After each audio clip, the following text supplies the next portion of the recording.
And residents in one neighborhood fear they live in a toxic zone. In a prime assignment, find out why they're ticked off at the jet set.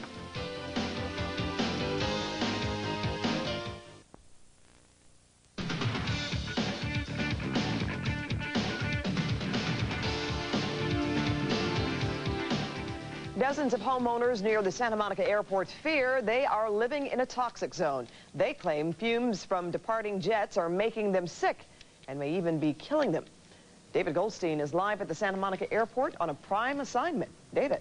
Well, Pat, Santa Monica Airport, one of the busiest small jet airports in the nation. One of the reasons, well, the close proximity for those who can afford those jets to Hollywood or Malibu or Century City. But residents who live near the runway say it is too close. Those fumes could be harming them or their children. My God, you should see this. This is awful. It's like a tornado. The ground shakes when it's a large aircraft.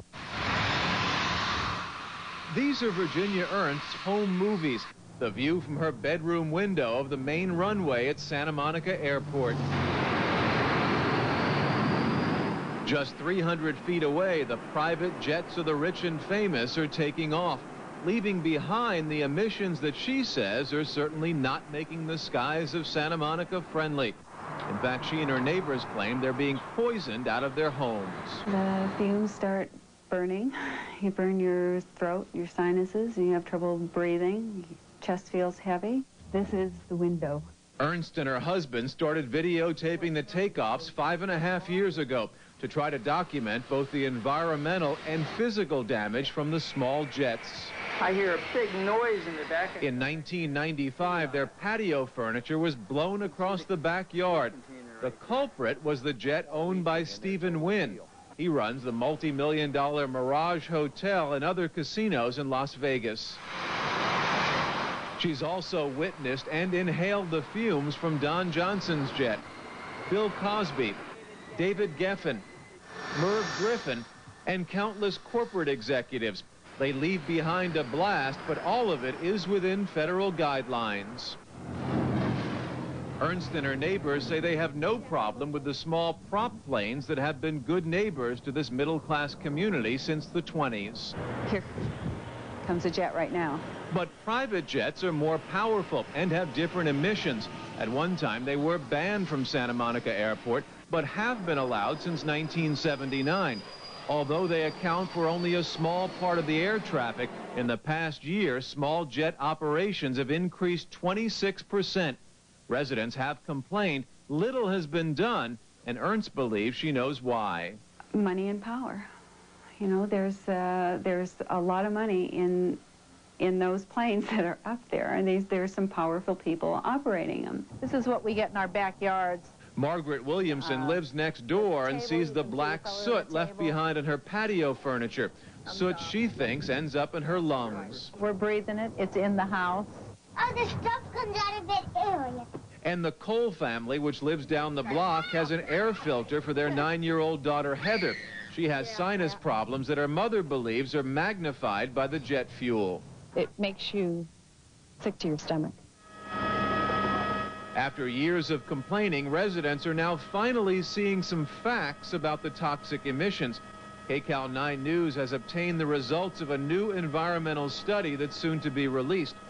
It shows that some people who live just east of the runway have a 1 in 100,000 chance of getting cancer just from jet fuel emissions. That's a significant risk. Gail Rudeman-Fuhr is an environmental attorney. She says a 1 in 100,000 cancer risk is unacceptable. In fact, under state law, if that were a private company which owned the airport would have to give a notice to everyone in the community that they are being exposed to a significant risk of cancer. The fact it's a city means it gets exempt from that requirement.